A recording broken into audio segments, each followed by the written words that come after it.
ठीक. Yeah, good morning to all of you in the class. Yeah, onliners as well.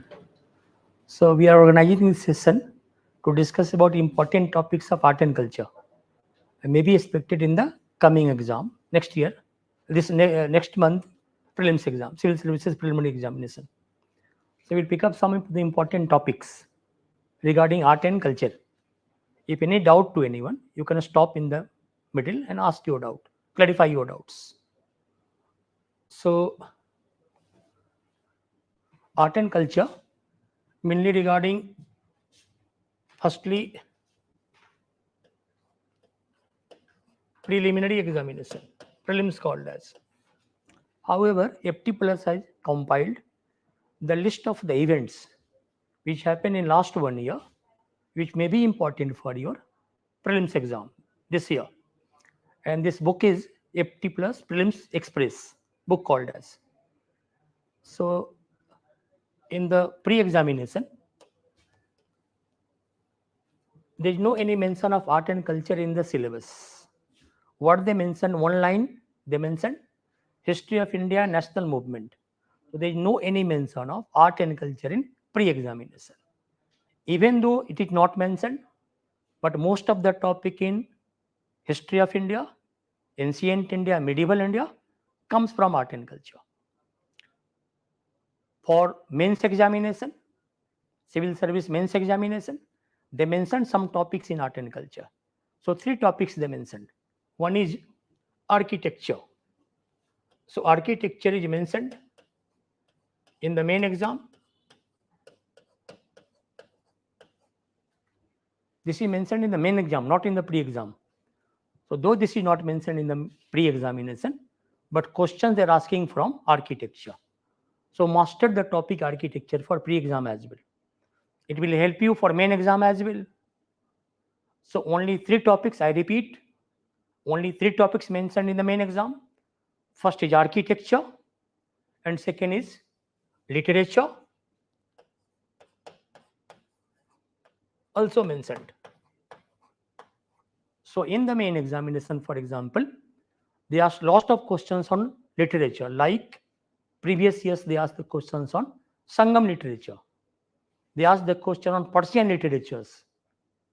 I believe 2 years back, they asked this Persian literature features. So even in the pre-exam, they're asking a lot of questions from literature, books, feature of the books. So important topic. So suppose you are doing literature for your art and culture main exam. This will help you for pre-exam as well. So why not to focus on literature in the pre and main both? And the third topic in the main exam is art forms. When we speak of art forms, in the art forms, important topics like number 1, sculpture. Sculpture is the method to make the idols, maybe human idols, maybe god idols. So sculptural art is very, very important because it comes in art forms. And second is your paintings. So within the art forms, we have paintings. Ancient India, for example, right from Stone Age, we have evidence of paintings in India. One of the earliest evidence comes from place Bhimbetka in Madhya Pradesh. And Bhimbetka is now a World Heritage Site declared by UNESCO. So UNESCO had declared 40 sites in India, which are included in the list of World Heritage Sites. One is Bhimbetka. And the most recent is Dhaulavira. Dhaulavira in Gujarat. This Dhaulavira in Gujarat, this site during Harappan civilization, from this site, Archaeological Survey of India had found the most efficient water management conservation system. Because in Dhaulavira, we have the river. This river was monsoon river, monsoon fed river. So this was the water deficient area. So during monsoon time, how the people conserve the water, and they used even after monsoon. So because of water conservation management in Dhaulavira, this is the 40th site in India declared by UNESCO as the World Heritage Site, 40th site. And when it was done by UNESCO, this was question in your pre-exam. This was the question in the pre-exam when this site was declared by UNESCO World Heritage Site in India, 40th site.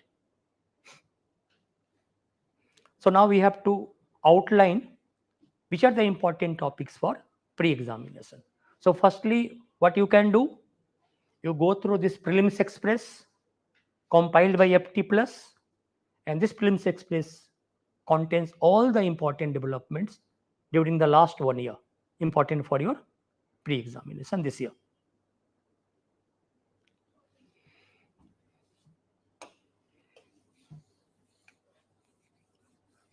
These are the list of the events you have with prelims express. So despite this prelims express compilation of the facts and events, we have to outline some important topics for your art and culture this year. So most important topic is ancient entire history starts from about 2 MOIA, 2 million years ago, 1 million 10 lakh, 2 million 20 lakh. So from about 20 lakh years back from this date, we have evidence of coming of human beings to India.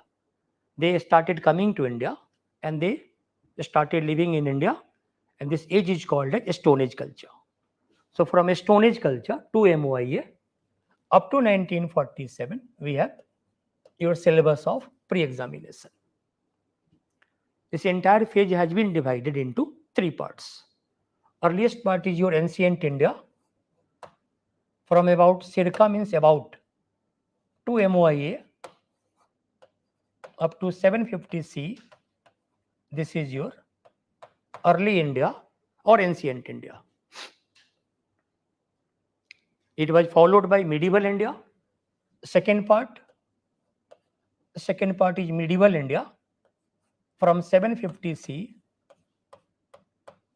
to about 1707. When Aurangzeb died, gradually Mughal empire declined. So up to Aurangzeb, focus every aspects of art and culture, and especially those aspects which were in the news. Last 1 year, sometime UPSC asked the questions. Even 2-3 years back, something happened. This year they may ask the questions. So this is not the yardstick that only last 1 year development they may ask. They may ask the development which happened 2 years back, 3 years back, may happen. Many times it happened.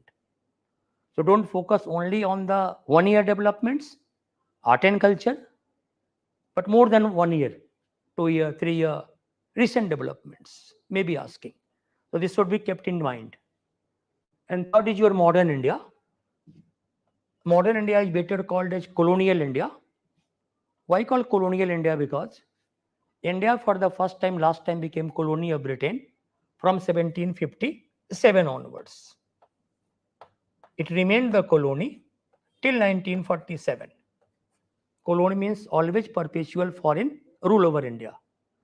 So if any area of the world ruled by the foreigners and they perpetually remain foreigners in that area and they remain in that area only for the benefit of their motherland, then this ruled area is called as colony and rural area is called as colonizer or metropolis. So only for one time, India became the colony of Britain when British India Company conquered Bengal. After Bengal, they conquered just other parts of India, rest of the India they also conquered. So this is the broad outline of your Indian history, ancient India, medieval India, and modern India or colonial India better called as. In ancient and medieval, the most important is art and culture.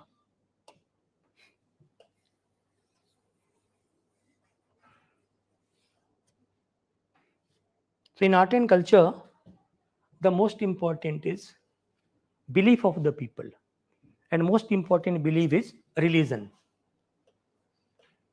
Religion is the most important belief. Many questions in pre-exam, they ask from religion. Many questions. Within a very short session, which will last for 1.5 hours, we have to finish every aspect of art and culture.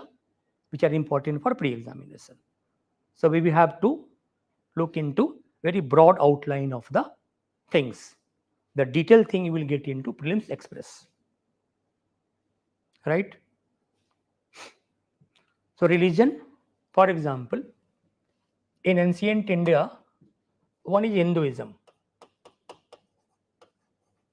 Hinduism was earlier called as Brahmanism. Hinduism was earlier called as Brahmanism, and the actual beginning of Brahmanism was from Vedic age onwards. Before coming of Aryans, we have Indus Valley civilization or Harappan civilization called as. So during Harappan religion, we have lot of controversies. So if some features of Hinduism continued during Harappan days, that were not the carbon copy of present Hinduism. For example, in present Hinduism, most important feature is temple. But during Harappan civilization, existence of temple was absent. But once the Aryans came to India, they started their own belief system. In course of time, temple also appeared in India. So regarding temples from Hinduism, we have to take into account the events which were in the news. So firstly come to Hinduism and temple connections. Temple is the place of worship where Hindus go and worship the god and goddesses. So temple is for puja purpose. Puja is the worship of the gods or goddesses in a place. This place is called as temple. So first evidence of reference of temple in a book is Arthashastra, Mauryan book. Though some parts of Arthashastra written down after Mauryas. But Arthashastra is the book authored by Chanakya during time of Mauryan history, Mauryan times. But major part of Arthashastra was authored after Mauryas. After Mauryas. So in Arthashastra, this is the first book of India in which we have reference of temples. Arthashastra is the first book of India in which we have reference of temples. But Archaeological Survey of India did not found any temple during Mauryan age. So there is no any archaeological evidence of existence of temple during Maurya's days. However, in Arthashastra, we have reference of some temples. So it has been assumed that such temples could have been made of wood. And because the woods are perishable material, so in course of time, we do not have any evidence of wood temples, not. But after Mauryas, post-Mauryan times onwards, post-Mauryan mean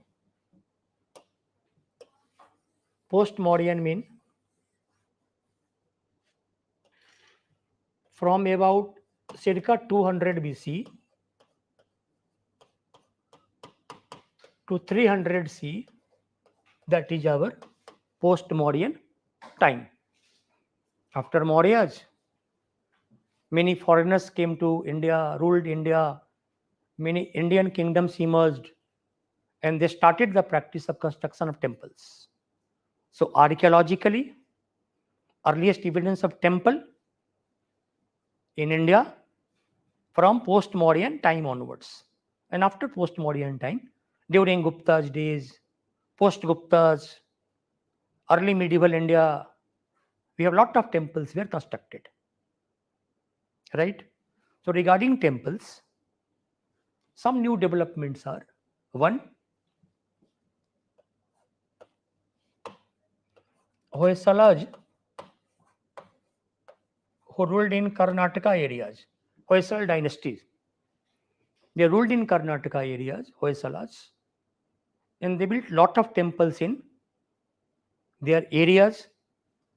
Their areas was Halebid was their capital. Belur was their other center. So in Halabeed and Belur, they built lot of temples. Like Halabeed, Shiva temple, Belur, Vishnu temple.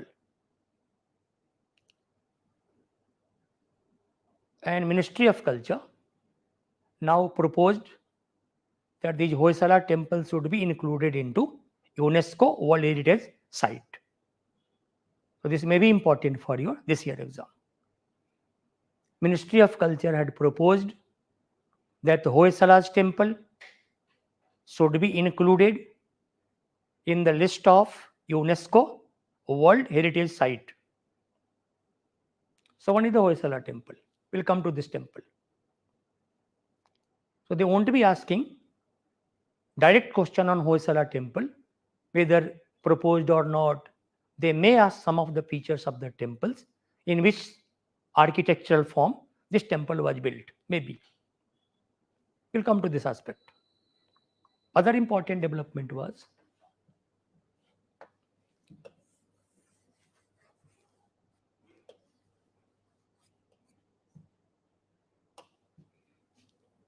in Odisha areas, we have Lingaraja temple. Lingaraja temple is in Bhubaneswar. Lingaraja temple in Bhubaneswar, that was built by local rulers of Odisha.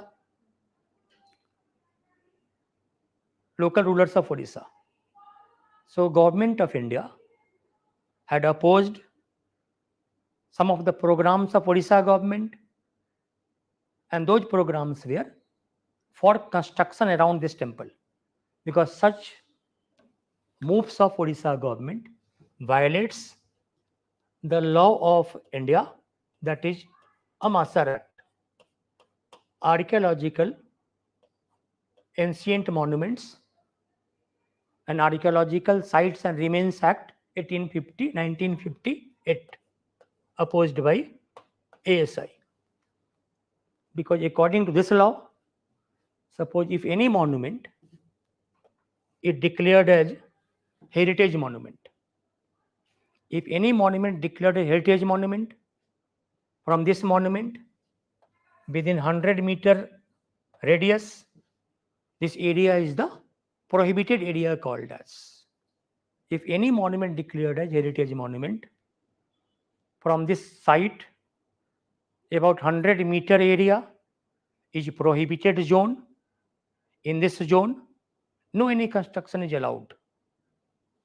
Beyond this zone, 200 meter beyond this zone is a regulated zone. You have to take permission from ASI to construct something in this zone. So move of Odisha is the violation of this law, Amasar Act 1958. So this was in news, Lingaraja temple. So we have to take into account what was this temple, in which style it was built, what are the important features of this temple. Other important temple is a pet area of IS exam. Other important temple, is in Odisha area, important is Lord Jagannath temple.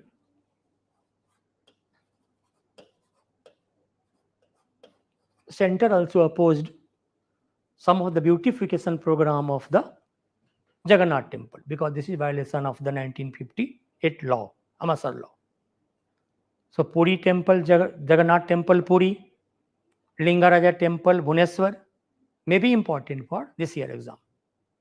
Lingaraja is temple of Shiva god, and Jagannath temple is the god of Vishnu god.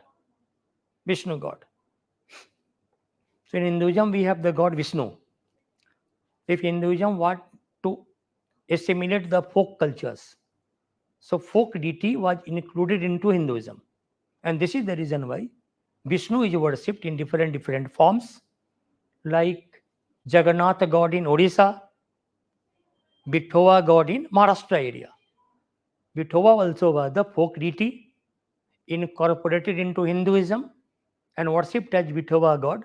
Temple is in Pandharpur, Maharashtra. Similarly, Shiva god also is Virupaksha god in Karnataka area.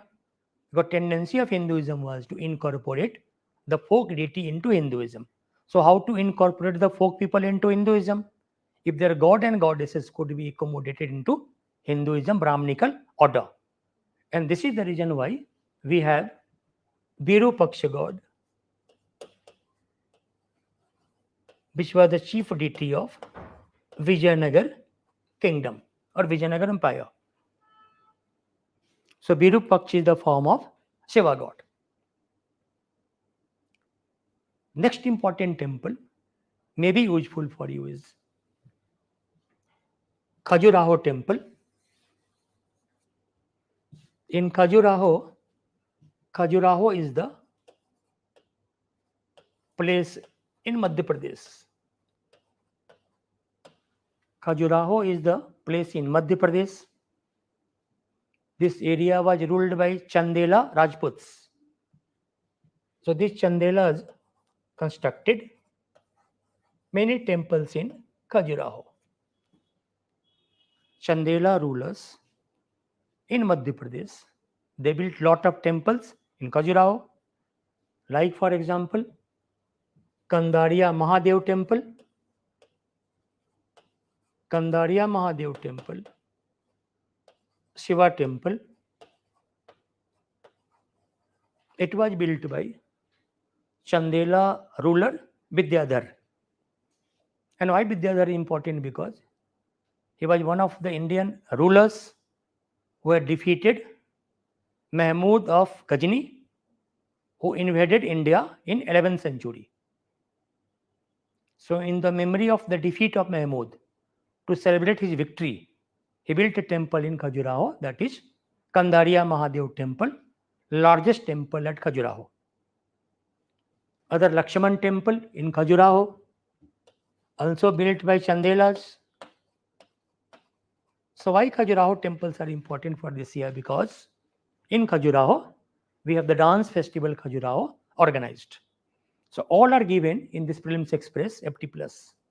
They compile the list of the events, last year list of the events, may be important for your this year examination. So go through this FT+ Prelims Express. We have to understand what are the temple architecture. So maybe from this temple architecture, I'm asking the questions this year. May be important. If any doubt to anyone, you can raise the doubt. Always. For example, when temples started, construction of temples started during post-Mauryan period, 200 BC, post-Mauryan period began. So during this phase, temples started. Right? So first question is why temple started in India? What was the use of the temples? Why temples started? Many purposes, many reasons. Number one, for example, Hindu religion was originally called as Brahmanism. Brahmanism. Why called Brahmanism? Because in this religion, main role was played by Brahmins. No one can directly do the worship to God, goddess. You do the worship to God, goddess only through Brahmins. So huge importance was given to Brahmins in this religion. So this was called as Brahmanism. So Vedic religion, especially from later Vedic time onwards, it was called as Brahmanism. And this Brahmanism had become highly ritualistic and highly sacrificial. Means in this religion, complex rituals were organized, yagyas, lot of rituals organized. And these rituals were coupled with sacrifices, sacrifice of large number of animals. So what was the use of ritual sacrifice? That is other matter. But ritual sacrifice emerged in Brahmanism. So ritual sacrifice became highly expensive, too costly. Next development in this Brahmanism was, in course of time, women debarred to enter the place of ritual sacrifice. Women between age of 11 to 50 prohibited from entering this place of ritual sacrifice because such women for some day in a month were supposed to be impure. So prohibition was placed on the women, menstruating women, to enter this place.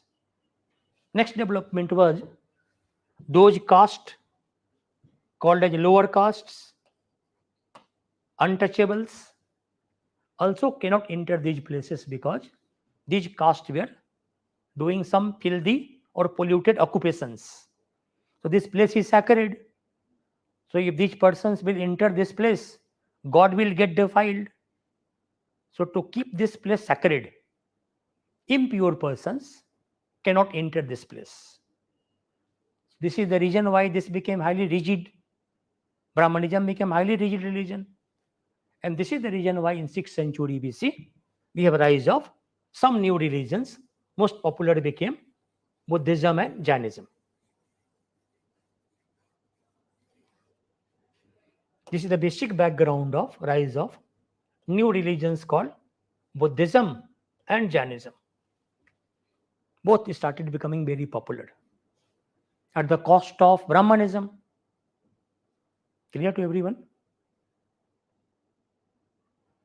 So the need was to reform Brahmanism. Otherwise, Brahmanism will vanish from India. So first reform was, why not to do puja in the temple? Puja in the temple, which was less expensive than rituals and sacrifices. So one of the reasons for emergence of temple was to make Brahmanism less expensive, so that this religion cannot be burden on the poor people. And this is the reason why during post-modern age, temples were now built. Second important cause was, suppose for example, this is Brahmanism, and this Brahmanism had to incorporate many of the folk communities who were worshippers of their own god, goddesses. So in temples they started including the folk deities, and these folk deities were incorporated within Hinduism and placed in different form. And this is the reason why Jagannath, god of Orissa, which was most likely a folk deity, it became a form of Vishnu god. Vithoba god in Western India, which was a god of folk people of that area, it also became a form of Vishnu god. Similarly, in Karnataka area, Virupaksha was most likely a folk god. It became a form of Shiva god. So many reasons why temples emerged in postmodern age. So once temples emerged, different architecture used to make these temples. So such architecture, three broad architecture for temples. One is your Nagar architecture. One is your Nagar architecture. This architecture was used for making temples in North India. So all temples of North India were built in Nagar style. In this Nagar style, climax was in two areas. One was Khajuraho, another was Odisha. So Odishan temples is purest Nagar temples, purest. And Khajuraho, lot of erotic sculptures were carved on the walls of temples. So both are the high water mark of Nagar style, Khajuraho and Odisha both. So they may ask about features of Nagar style, may ask. They won't be asking about Jagannath temple, Lingaraja temple. They may ask about features of Nagar architecture, may ask. For example, most important feature of Nagar style was, for example, any features, Nagar style? In Nagar style, for example, Sikhar, yes. Sikhar is The most important feature of Nagar. What is Sikhar? Suppose this is Garbhagriha. Garbhagriha was the place which was located at the rear end of the temple. Garbhagriha was a place which was located at the rear end of the temple. Suppose this is the entry of the temple. So at the rear end of the temple, a small place was built to keep the idols of god goddesses. So this place was called as Sanctum or Garbhagriha. Garbha is the womb where the god was residing. In this womb, very difficult to get the glimpse of the god. So this is the reason why this Garbhagriha was located at the end of the temple. So how to cover this Garbhagriha? So to cover this Garbhagriha, a big elevation was built, and this elevation was in curvilinear tower in receding direction. So curvilinear tower in receding direction, this is called as Sikhar. So Sikhar is the elevation of the temples of North India, and this was always in curvilinear tower style, always. So what is Sikhar, they may be asking. What is Garbhagriha, they may be asking. And this Garbhagriha joined with a very narrow passage which is called as Antarala. So these terms are very, very important. Antarala means vestibule, a narrow passage. You can have a glimpse of the god standing in front of Antarala, and this god is residing into Garbhagriha. So Antarala is a narrow passage to approach the Garbhagriha. And this Antarala always opened in a very big courtyard. This courtyard is called as Mandapa. So Mandapa was the biggest part of the temple, a sort of the courtyard. Mandapa was the courtyard, the biggest part of the temple. And this Mandapa had lot of subsidiary structures. Subsequently, Mandapa became large and larger. Like for example, during Vijayanagar architecture, a new feature emerged that is called as Kalyan Mandapa. So Kalyan Mandapa was extension of Mandapa and joining through a narrow passage. So this area is called as Kalyan Mandapa, had lot of functions. So this Mandapa in Odisha area called as Jagmohan, huge structure. So Jagmohan was Mandapa in Odisha area. Other area, Khajuraho for example, this is called as Mandapa. And this Mandapa with lot of pillars to support the roof. So in the structure in which we have large number of pillars used, this architecture is called as Dravid architecture. So ancient India we have temple architecture also called as Dravid architecture. So the terms are important. Not only what happened for Jagannath temple, what happened for Lingaraja temple, why it was in the news. They may ask indirect questions regarding Lingaraja temple and Jagannath Puri temple. Jagannath temple Puri may be important. Clear everyone? So regarding now come to the Hoysala temple and South Indian temple as well, also important. So in South India for example, suppose this is the Garbhagriha. So in South India, this Garbhagriha was, there are a lot of other architectural features as well in these temples. For example, this is the place where the idols of god goddess is located. So in Hinduism, we have the practice of parikrama, means you have to take the circumambulation of the deity in auspicious clockwise direction. So this is called as circumambulation, which is always in clockwise direction in Hinduism, supposed to be auspicious. So to take the circumambulation, a narrow passage is built around this Garbhagriha, which is called as Sandhara. So Sandhara is a special narrow passage built around Garbhagriha to allow the devotee to take circumambulation in clockwise direction, because this is the mythologically believed to be auspicious. So in some of the temple we may have Sandhara. In some of the temple there is no any separate narrow passage. Open space was used to take the circumambulation. So that is called as Nirandhara. So Sandhara, Nirandhara, these all are the features of temple architecture. All. Clear, everyone? Next important feature, suppose for example, in some of the temples,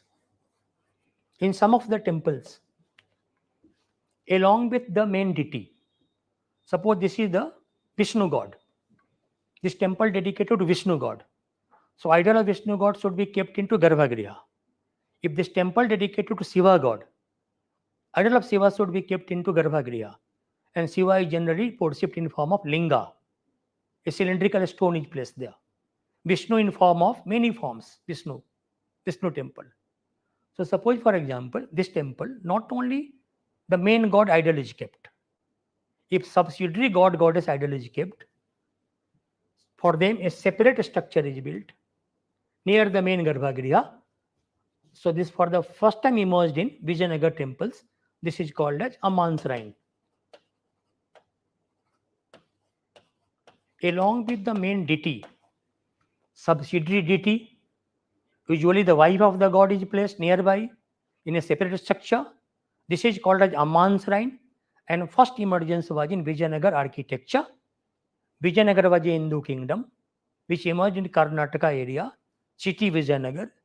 Vijayanagar is today called as Hampi city in Karnataka. Vijayanagar city is now known as Hampi in Karnataka, and Vijayanagar rulers built large number of temples in Hampi city, temple town called as. And this is also the World Heritage City according to UNESCO, Hampi. In some of the North Indian temple, suppose here we have the main god, idol is kept here. So placement of 4 other gods, goddesses at the 4 corners of Garbhagriha. So 4 other gods along with main god. This is called as Panchayatana. Arrangement of 5 deities in a temple is called as Panchayatana. And this was the question in the main pre-exam some time back. So many features of temple architecture. May not be asking about Khajuraho dance festival, may not be asking about Linga Raja controversy. They may be asking about temple features and all. So all should be covered in a proper perspective. All.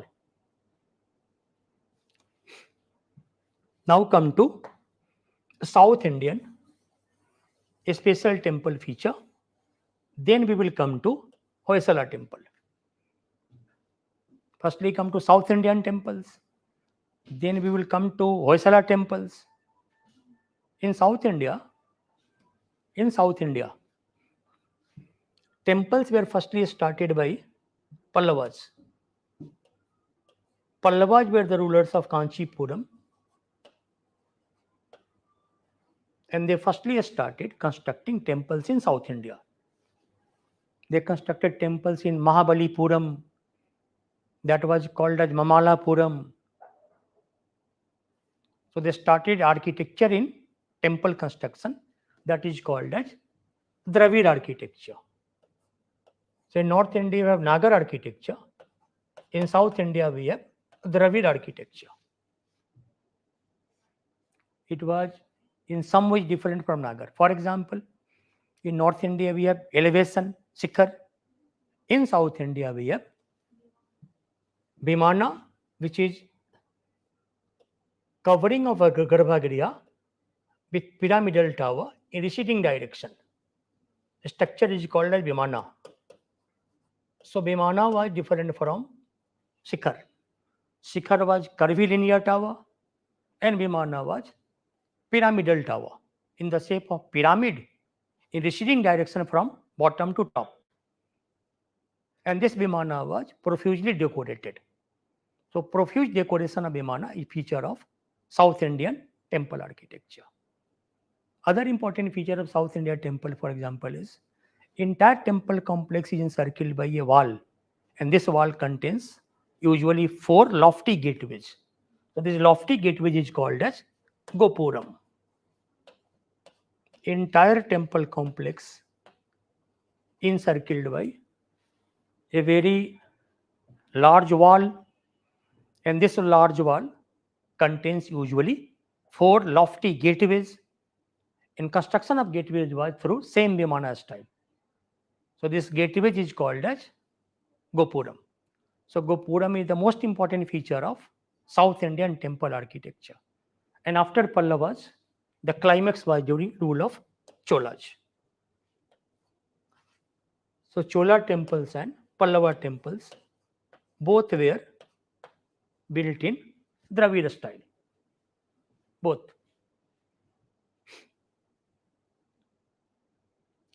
Now regarding Hoysalas, Hoysala temples were in the news. So regarding Hoysalas,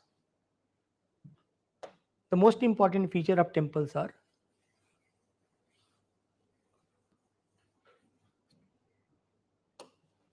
the ground plan of the temple. Suppose this is the wall, ground plan, ground wall. So in ground wall, we have a lot of projections. This projection is called as corrugations. So large number of corrugations in ground plan of the temple, ground wall of the temple, and this is star-shaped ground plan, also called stellate plan. Most important feature of Hoysala temple was ground plan of the temple, ground wall of the temple, lot of corrugations. Corrugations means projection of the ground wall outward. So this corrugations, star-shaped corrugations, is the most important feature of temples of Deccan India, temple of Maharashtra, temple of North Karnataka, temple of Telangana, Andhra. So this is the ground plan or a stellate plan called as. So this plan was adopted by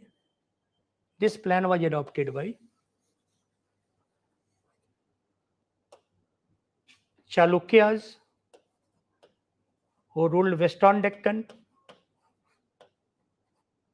Rashtrakutas, and Hoysalas as well. So all Deccani temples are in a style called Vesar architecture.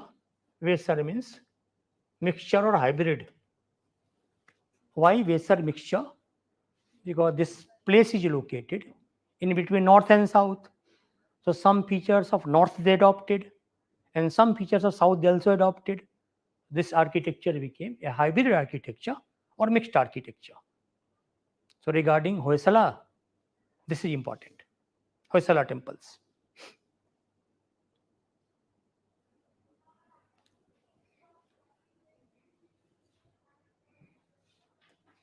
So I believe this will be sufficient for your temple news. Any doubt regarding temples? Any doubt regarding temples? Now the next important topic which was in the news, for example, is Bhakti movement, also important. Why important? Because we have a topic in ancient India. Origin was in ancient India, in South India, but the climax of this movement was in medieval India. So this movement is called as Bhakti movement. And why this topic is important? The simple reason is given in the FT Plus Films Express. The simple reason is we have Bhakta saint Ramanujji, one of the saint In this Bhakti movement was Saint Ramanujaji. Ramanuj in 12th century CE. The statue of Ramanuj was inaugurated by Prime Minister, a statue of equality called as. A statue located in Telangana area, though he was born in Sri Perumbudur, Tamil Nadu area. But temple of a statue of equality is built by Prime Minister, inaugurated by Prime Minister in Telangana. So this was in the news. So we'll talk about Ramanujaji. What is the basic concept of Bhakti movement and why is it important? Second important development regarding Bhakti movement is we have Ravidas ji or Raidas ji. Raidas or Ravidas, both are same. Who was also one of the important Bhakti saints. Ravidas ji was in 15th century, early 16th century, almost contemporary of Guru Nanak Dev ji, Mirabai ji. So we have their followers, and their followers now in a particular religion called Ravidasya religion. This Ravidas ji was in the news for last 3 to 4 years. This Ravidas ji was in the news in the last 3 to 4 years because of some Supreme Court judgment in 2019, I believe. Recently, Prime Minister visited Ravidas temple in Delhi. So he was in the news even in last 1 year. In 2019 also he was in the news. So we have to understand what is Bhakti movement. They may not be asking direct question on Ramanuji or direct question on Ravidaji. They may be asking question on Bhakti movement. Maybe. So this is the beauty of the IS exam, always. And we cannot predict what they will ask. Because this exam is all about unpredictability. You cannot predict about the questions here. But topic we can guess.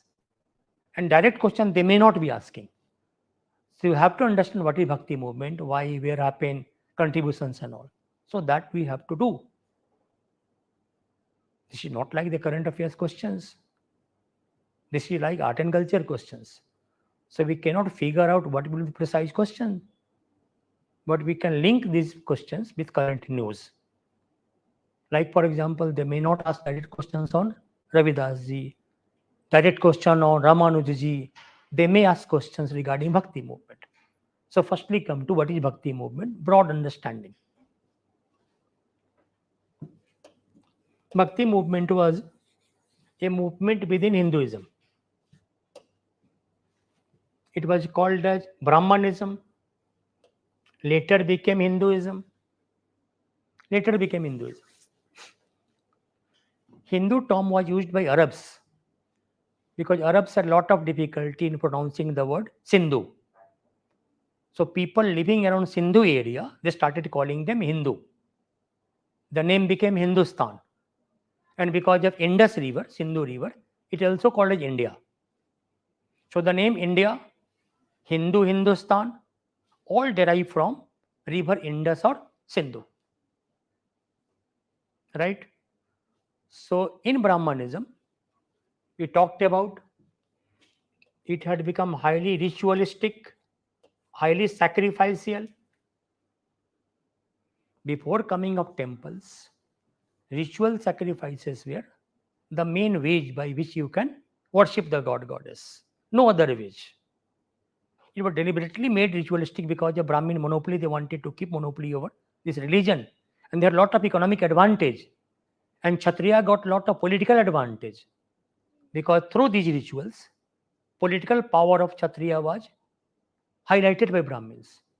So it was the end product of Brahmin Kshatriya alliance, ritualistic sacrificial Brahmanism, basic reason. So once this became highly expensive, highly costly, women debarred, lower caste debarred, untouchable debarred, and this is the reason why we have rise of Jainism and Buddhism popular. 6th century BC onwards. 6th century BC onwards, Jainism and Buddhism started becoming very, very popular. And this Popularity was the cost of Brahmanism. People who were followers of Brahmanism, they started converting to Buddhism, Jainism. Otherwise, from where the people will come to adopt Jainism, Buddhism? So obviously, the rise of Jainism, Buddhism was at the cost of Brahmanism. No doubt about it. Clear, everyone? So once it became popular, Hinduism had to be revived, reformed. Otherwise, it will vanish from India. And this is the reason why, first time it was in South India, the reform movement is called as Bhakti movement. Reform movement is called as Bhakti movement. It was reform within Brahmanism. Bhakti means, here we have the God, and their worshippers called Bhakt. So worshippers of the God is now called as Bhakt. Worshippers of the God is now called as Bhakt. So nothing is required. No ritual, no sacrifices, not even puja in the temple. What is required is you keep devotion to God. So keeping devotion to God was least expensive. What is the cost involved in keeping devotion to God? So how to keep devotion to God? Two ways suggested. One is called as surrender path. That is called as prapati marga. Other is the prema marga, love marga. Devotee have to surrender themselves at the feet of the God. So they are like the slave of the God. God is their master. So that's it. So in the praise of the God, you sing the songs. Oh, that is complete religion. Nothing is required. Or you treat the God as your beloved and lover relationship. Love marga, both. So this was the least expensive. To make Brahmanism least expensive to the poor, so that poor can come back from Jainism, Buddhism, back to Hinduism or Brahmanism. Clear? Second important reform was women allowed to become the Bhakt of the God. Women also allowed to become the Bhakt of the God. In Brahmanism, women were prohibited to enter the place of ritual sacrifice. Now they can become the saint. They can be close to God. Either they can be slave to God or their other marga, prem marga also. So lot of women followed prem marga. Other women also followed prapati marga. Important example, for example, is Mirabai ji in North India. In South India, we have lot of women sent in South India as well. Amayar, Andal in South India. Women also now relaxed, their norm is relaxed. And the other modification, for example, was lower caste, untouchables also can become the Bhakt. So caste norm was also modified. And this is the reason why in South India, and not only South India, North India as well, many lower caste were Bhakt. Many lower caste. For example, in South India was Apar. Apar was from lower caste. And only because of Bhakti movement, Hinduism is now revived. And this is the reason why Jainism, Buddhism started declining and Hinduism started becoming again popular in India. So success of Bhakti movement was to revitalize, reform Hinduism, and this is the reason why Hinduism became very popular in India, still popular in India. Most of the people are followers of Hinduism.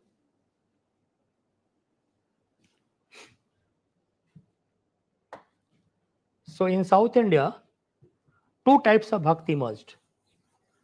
One we are called as Nayanas. Nayanas. Nayanas were those who were devotee of Shiva God. Alvars were those who were devotee of Vishnu God.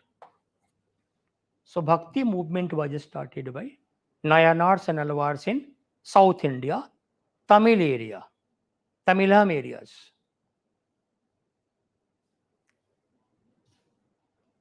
Clear, everyone? Hmm.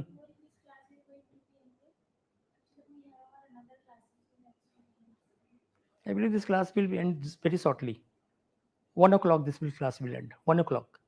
So those topics actually, all the topics are covered by you. So you can only highlight the topics, not the description content. Because this Bhakti movement was read by you actually.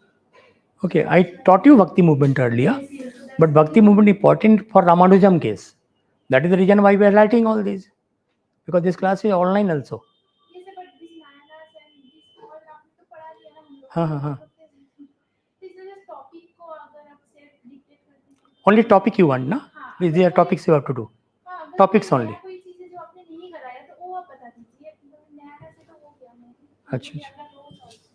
Okay, okay. Everything we covered, Ravidas and all. You only covered all the topics in details. All in the topics in details. So what I will do, I will tell you the topics only. These are the topics you have to do. Only topics. So for ancient India, for medieval India, and for modern India, cultural aspects that we have to take into account. Clear, everyone? So ancient India, architecture is very, very important. Right from Harappan architecture onwards, you do entire ancient India architecture. Temple architecture, Buddhist architecture, Jain architecture, all architecture you have to do. Rock cut architecture, everything. Buddhist, for example, stupa, Bihara, Chatya. Jain, Basadi temple, their caves, monastery, that you have to do. So architecture is very important. Number 2 is sculpture. Also very important topic for this year exam. Sculpture. Sculpture, for example, is most important part is Buddhist sculptural art. Most important.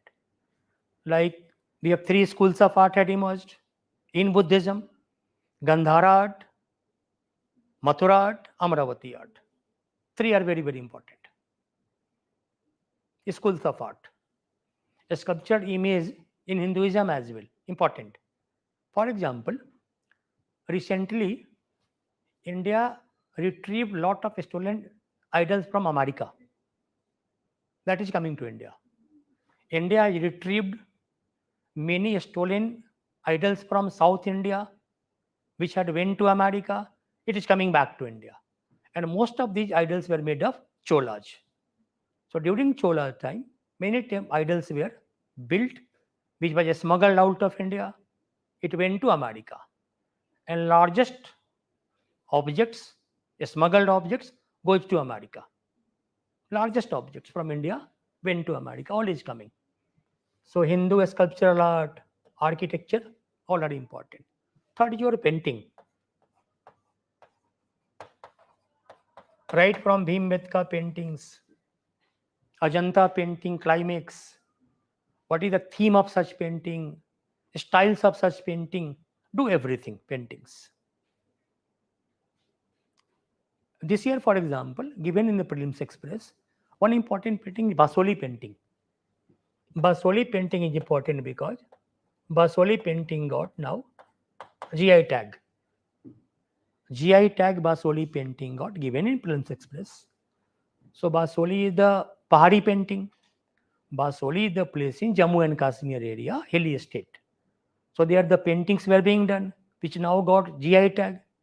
So what is Rajasthani painting? What is Pahari painting? All are the post-Mughal painting. Tanjore painting. So features of the painting, what are the features of Basoli painting may be important. They may not be asking which painting got GI tag. They may be asking about Basoli painting or Pahari painting as a whole. May be asking. Whether they were mural painting, canvas painting, paper painting, theme of the painting, what was there, you have to take care of everything. And not only going through this painting or GI tag, when this got GI tag, not very important. They're asking in the root of the painting. That is the beauty of this exam. So painting you do, literature you do, all the literature. And why literature is important? Because, for example, Government of India is now planning to start Vedic Heritage Portal. In this Vedic Heritage Portal, they will teach the people about Vedic literature, Vedas, Brahmanas, Aranyakas, Upanishads. So they may ask about in which Upanishad we have dialogue between Aruni and Swetaketu, maybe. Which Upanishad? In which Upanishad we have dialogue between sage Aruni and his son Swetaketu? In which Upanishad for the first time we have reference of ashram system? Which Upanishad? In same Upanishad we have this dialogue.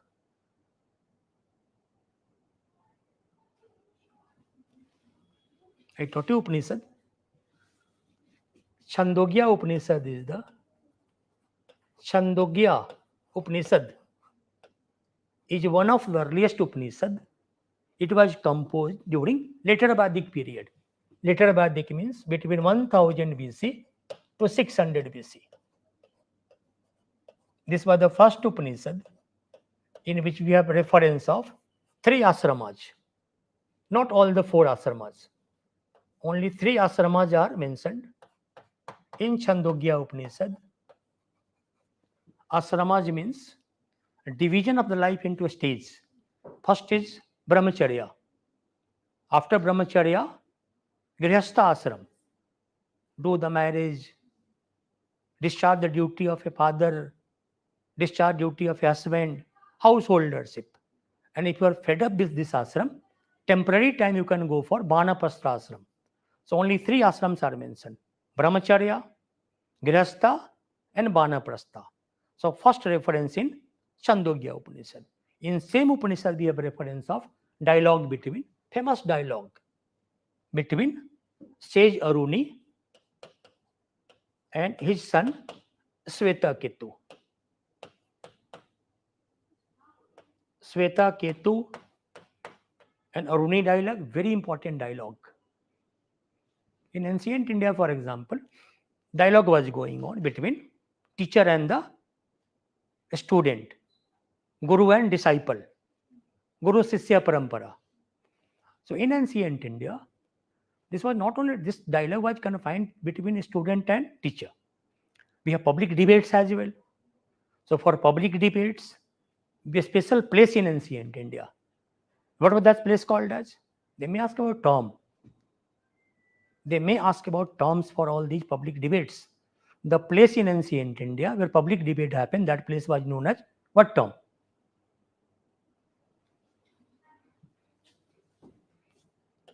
Kautuhal Sala. Kautuhal means curiosity. So Kautuhal Sala was the places for public debates in ancient India. And this public debate was the development of Guru Shishya dialogue. And Guru Shishya dialogue, most important dialogue is in Chandogya Upanishad. So some of the questions of pre-exam are very, very difficult. Not given in NCERT, not given anywhere in the market books, not given. Only in the fundamental textbook you can find all these aspects. So literature is clear. Literature is most important, toughest part of the art and culture. Literature, toughest part. No questions, no doubt. Anyone? But karna to hai. It may be tough for some of you who do not have history background, but you have to pass this exam. You have to solve the questions.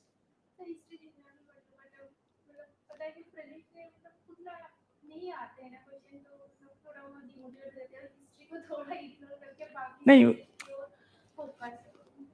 you have to do only 50% of the questions, not the 100%. Nobody can do 100% questions. Even if you are doing 50% questions, you are through in the exam. So why to take the bother that this question is difficult? Out of suppose from history 20 questions are coming. So you have to solve how many? 10 questions. So 10 questions you can solve. Some of the question you can solve by applying the common sense always. You go through the options, find out the suitable options, applying of the common sense. Right? ठीक है या नहीं?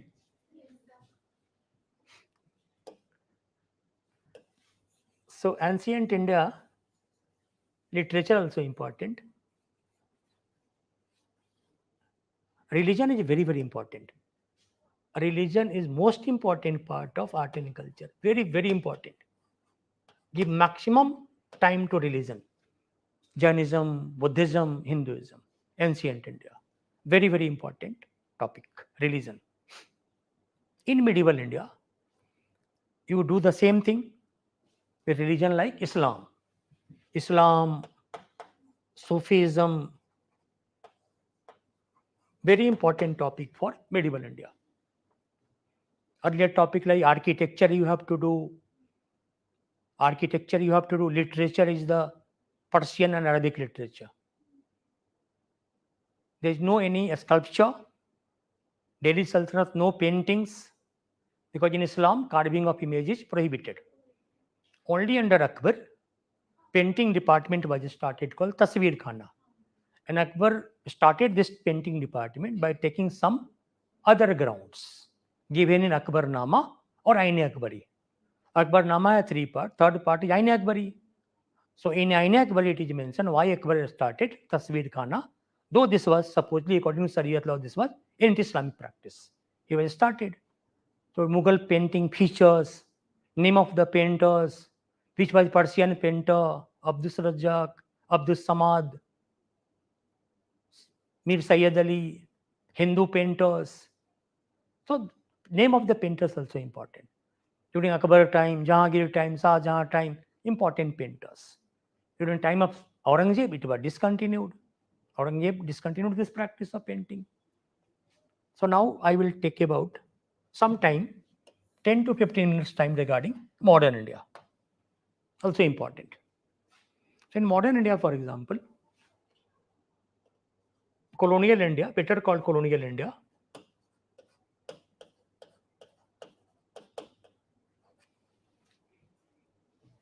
we have initiative by the government of India to highlight those martyrs who were not given place in the history and they lost their life for cause of India. They lost their life for cause of India, fighting as Britishers. So most important is tribal revolts. Tribal revolts important in modern India. Why important? Because of some reasons. Current news given in Films Express. We have the movie RRR, Nattu Nattu song, and the song won Oscar award. So the hero of this song, Ramcharan, played the role of Aluri Sitaram Raju.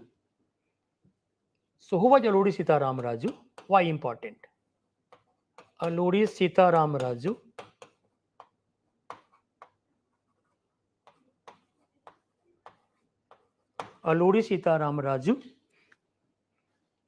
leader of tribal revolts. This revolt is called as Rampa revolt. Because Rampa is the reason in Andhra area, 1922 to 24, tribal revolt happened in this area, and this revolt was led by Aluri Sitaram Raju. He was captured by Britishers and hanged by Britishers. So he was better known as now in Andhra area, Manyam Virdu, forest hero. He was known as Manyam Viruddu, hero of jungles. Manyam Viruddu is known as in Andhra area. Manyam means forest, Viruddu means hero in Telugu language. So he is the hero of the jungles. Similarly, for example, we have Birsa Munda Jayanti, Similarly, we have example of Santhal Hole, which was the news recently. So we have to understand this tribal revolt. During English rule in India, very shortly,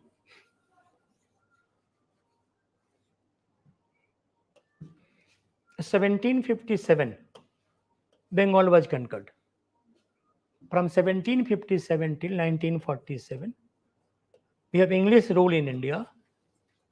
From 1757 in Bengal to August 1858, East India Company rule under control of British Parliament. From 1858 August to August 1947, East India Company rule was abolished and Parliament rule, Crown rule started over India. So during this entire colonial rule, tribal revolts started, and all the tribal revolts, lot of peasant revolt as well, tribal revolts and peasant revolts. And within the peasant revolts, most important this year is Mopla rebellion. Moplas were the peasants of Malabar areas. They were the first Muslim to come to India, Moplas from Saudi Arabia. They came to India for trade purpose, but some of them settled down in India, intermarried Indian women, and their descendants are called as Moplas. So Mopla in 1921 rose into revolt. And during their revolt, they killed a large number of Hindu jamindar called as Jainis. So in Malabar area, the Jainis were Hindus and the peasants were Muslims. So there were a lot of economic disputes between jamindars, Jainis, and peasants. So because of this economic exploitation of the Mopla peasant, these Mopla pick up the arms, attack over Jainis, and many of Jainis were killed by these Moplas. So proposal was these Moplas should be removed from list of Matis. They were communal leaders. So ICHR now decided to not take decision on this Mopla revolt. This Mopla revolt was Mopla revolt was essentially not a communal revolt. Why it became communal? Because their enemies were Hindus. Enemies were Hindus and peasants were Muslims. So their revolt was not because of enemies were Hindu. This revolt was because enemies were their exploited group. So cause of revolt was economic and not a religion. And this is the reason why ICHR, Indian Council of Historical Research, decided to defer the decision on this Mopla revolt given in FTX, Films Express, given. So I will outline you the broad features of this movement, why this happened, what happened, broadly.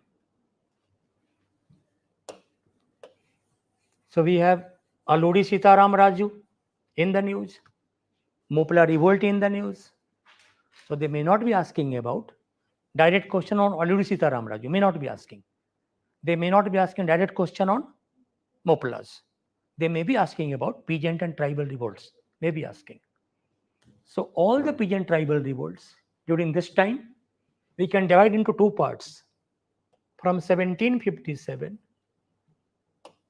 all the peasant revolts and tribal revolts from 1757 up to 1857, all such revolts are called as primary revolts or primary resistance movements, all revolts.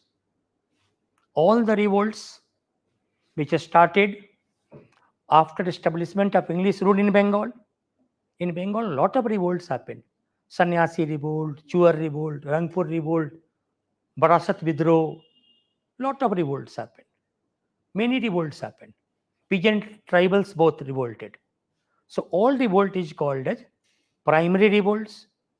And after 1857, all revolt are called as secondary revolts or secondary resistance movement. It means Mopla revolt, Alluri Sitaram Raju revolt, it comes under secondary revolts and not the primary revolts, not. The main difference lies in between. All primary revolts was a restorative revolt. Means they wanted to restore the previous Mughal rule and they wanted to end English rule. Because according to them, Mughal rule was far better than new regime, English regime. Because burden of land revenue was excessive. Under Mughal, land revenue rate was less than 50%, maximum 50%. But under English rule, it was always more than half of the produce, always. Every system. Jamindari, Rayatwari, Malwari, under all the three systems, rate of land revenue was more than 50% of the gross produce and not the net produce. Gross. Burden was more. Right? So the clear everyone? So English rule was more exploitative. So they wanted to end English rule and they wanted to restore previous Mughal rule. Number two, all of these revolts was led by better of people of society, elite people. Big Jamindars who lost their Jamindari, Munda Sardars. So leaders of revolt were led by the better of richer people of that society. Elite revolt it was, elitist in nature. It was elitist in nature because leadership lies in the hand of elite people. Leaders leading the masses were richer people, elite people. So revolt was led by elitist section of society. All revolt. Revolt like sannyasi revolt, Chuar revolt. Every revolt was led by better of section of society. All secondary revolt was not restorative but reformative. They wanted reform in the system. Reformation in the system and not restoration. Because English rule now became permanent in India. So they wanted to reform in system. That is why they revolted. Like for example,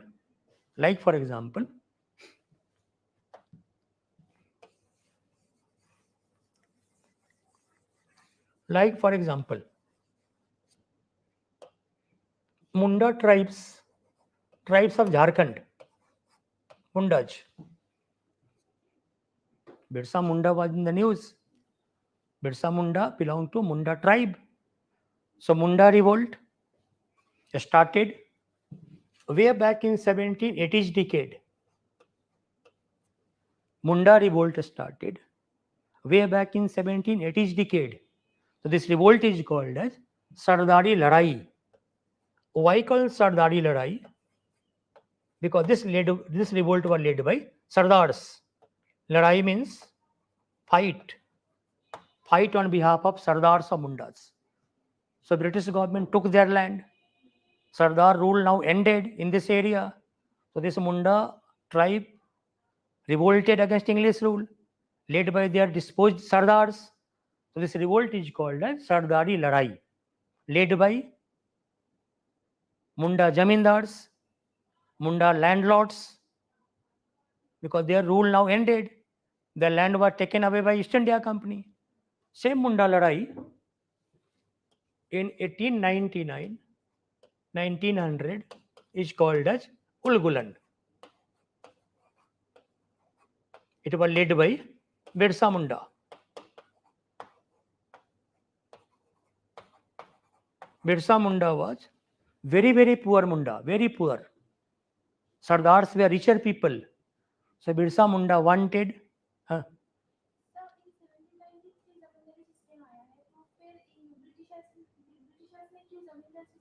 हाँ. Suppose for example,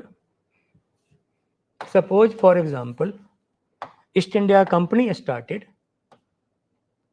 permanent settlement in 1793, right? East India Company started in Bengal area. This called as permanent settlement, also called a Jamindari settlement, permanent settlement or Jamindari settlement. ठीक है? Under the system, they started the new land revenue system. But before that, we have Ijara system. Ijara system was, they took the land from the Indians And this land was given to a contractor who gave them highest bid. So this land was taken by East India Company because East India Company rule came into this area. So they took the land, and this land was auctioned to highest bidders. System is called Ijara system. So before this system, we have Ijara system as well. So means political rule of Mundas ended. So if their political rule ended, they have to follow the rule of East India Company. And this is the reason why we have Sardari Ladai started, 1780s decade. Even before establishment of this Zamindari settlement in Bengal by Lord Cornwallis. Right? So what is Ulgulan, Munda Ulgulan? Munda Ulgulan was to revitalize the Munda religion, reform Munda society, Munda religion as well.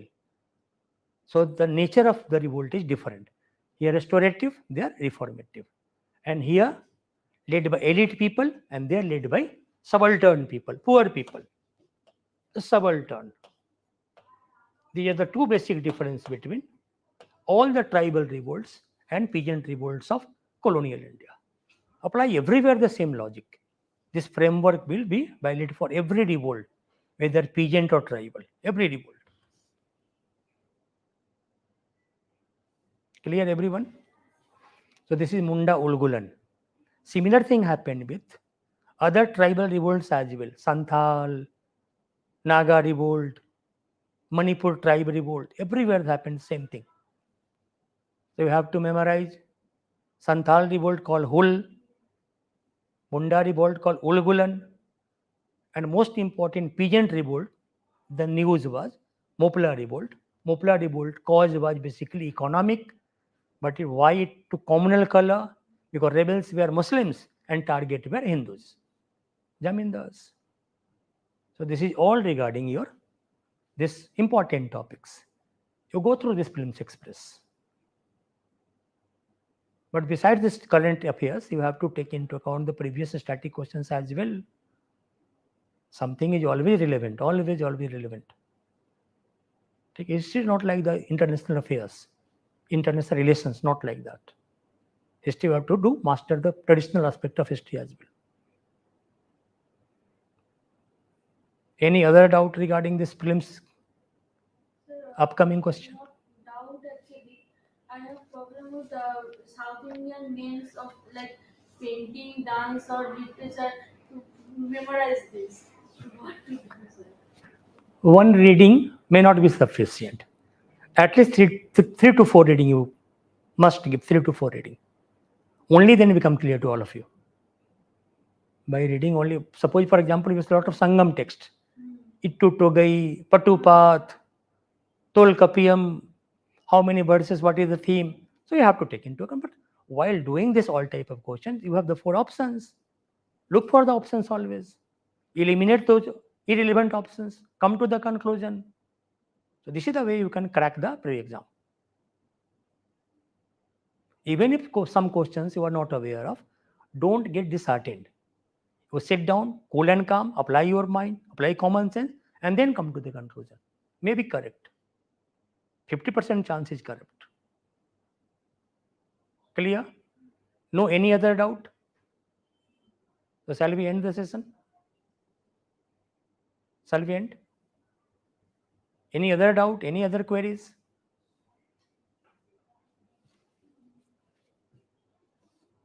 No questions, no doubt?